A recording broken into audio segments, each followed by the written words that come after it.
ఇదే నియోజకవర్గంలో బికమూల మండలంలో బలభద్రాపురంలో ల్యాండ్ సీలింగ్ యాక్ట్ ద్వారా ప్రభుత్వానికి దఖలు పడ్డ భూముల్లో చంద్రబాబు నాయుడు గారు తన బినామీ రాజమండ్రి ఎంపీ మురళీమోహన్ గారి కూతురు చురుగ్గా ఉన్న అసోసియేషన్కు 32 ఎకరాలను ధారదత్తం చేస్తారన్న చంద్రబాబు నాయుడు గారు అని చెప్తా ఉంటే ప్రజలు అక్షరాల 50 లక్షలు ఖరీదు చేసే ఎకరానికి 50 లక్షలు ఖరీదు చేసే ఈ భూమి కేవలం 8 లక్షల రూపాయలకు మురళీమోహన్ గారి కూతురుకు నేరుగా కట్టబెడతా ఉంటే ఇవాళ అడిగే నాచుడు కూడా ఇవాళ కరువైన పరిస్థితిలో ఉందన్నా, ఇంతటి దారుణంగా దోచేస్తా ఉన్నాడన్నా అని చెప్తా ఉంటే అందులో 60 మంది నిరుపేద రైతులు ఆ భూమిని అనుభవిస్తూ ఆ నిరుపేదలు అనుభవిస్తా ఉన్నాను వాళ్ళనందరినీ కూడా తరిమేసిన పరిస్థితిలో ఇవాళ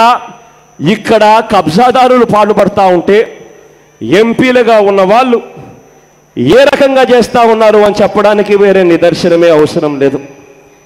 ఇవాళ ఇక్కడే ఈ నియోజకవర్గంలో అడుగుపెట్టేటప్పుడే వచ్చేటప్పుడు దారి పొడుగున ఇక్కడికి కూడా వచ్చేటప్పుడు కూడా ప్లై కార్డులు కనిపించాయి, కేపీఆర్ ఇండస్ట్రీస్ అని చెప్పి. ఇదే పెద్ద మనిషి ఎన్నికలకు ముందు ఏం చెప్పాడు? అధికారంలోకి వస్తూనే ఆ కేపీఆర్ ఇండస్ట్రీస్ కలుషితం చేస్తూ ఉంది, ఈ కేపీఆర్ ఇండస్ట్రీస్ను వెంటనే ముయిచ్చేస్తాము అని చెప్పి ఇదే పెద్ద మనిషి చంద్రబాబు నాయుడు గారు తెలుగుదేశం పార్టీ నాయకులు చెప్పారు. అధికారంలోకి వచ్చారు, వచ్చి 4.5 సంవత్సరాలు అవుతుంది, దాదాపుగా మరో 6 నెలల్లో ఎన్నికలు జరగబోతా ఉన్నాయి.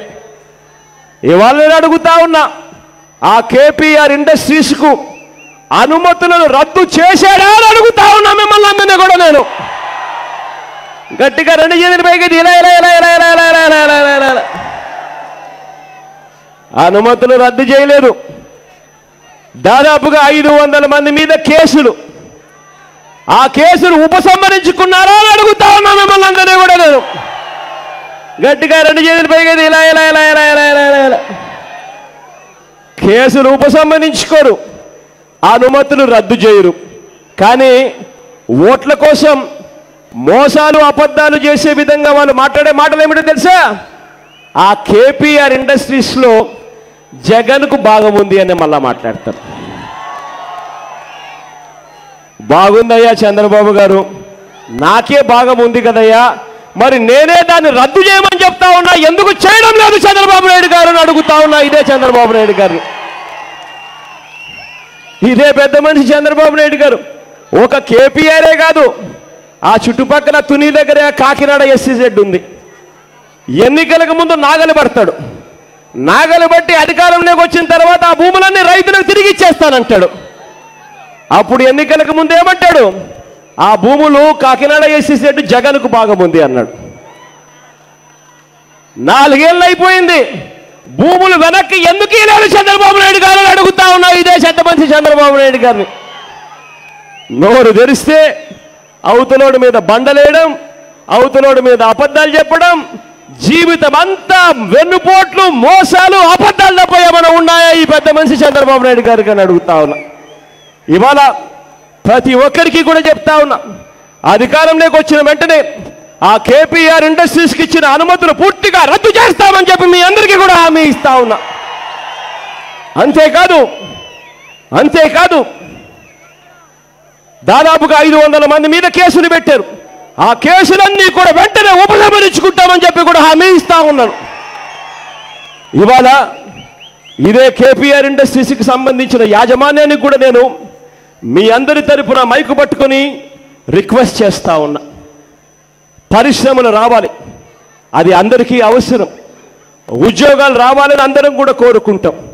కానీ ఇటువంటి పరిశ్రమలు వచ్చేటప్పుడు అవి పెట్టవలసిన ప్రదేశాల్లో పెట్టాలి. ఇటువంటి ప్రదేశాలలో ప్రజలందరూ కూడా ఇబ్బంది పడే పరిస్థితి ఉంటుంది అని తెలిసినప్పుడు ఇటువంటి చోట అటువంటి పరిశ్రమలు పెట్టకూడదు అని చెప్పి యాజమాన్యానికి నేను రిక్వెస్ట్ చేస్తా ఉన్నా. ఇదే యాజమాన్యానికి నేను చెప్తా ఉన్నా, మీ పరిశ్రమను ఇక్కడ నుంచి మీరు షిఫ్ట్ చేయండి. షిఫ్ట్ చేసి ఎటువంటి ఇబ్బంది ఉండని పరిసర ప్రాంతాల్లోకి తీసుకొని పోండి. విశాఖలో ఫార్మా SEZ ఉంది, అక్కడికి తీసుకొని పోయి మీ యూనిట్ని మీరు పెట్టండి. నేను సపోర్ట్ చేస్తాను ఆ యూనిట్ను అని చెప్పి కూడా నేను చెప్తా ఉన్నా. ఇక్కడ ఏంటండి, వీడియో నచ్చిందా? అయితే ఓ లైక్ వేసుకోండి, లేదంటే ఓ కామెంట్ చేయండి. ఎప్పటికప్పుడు మా వీడియోస్ చూడాలంటే సబ్స్క్రైబ్ చేసుకోండి.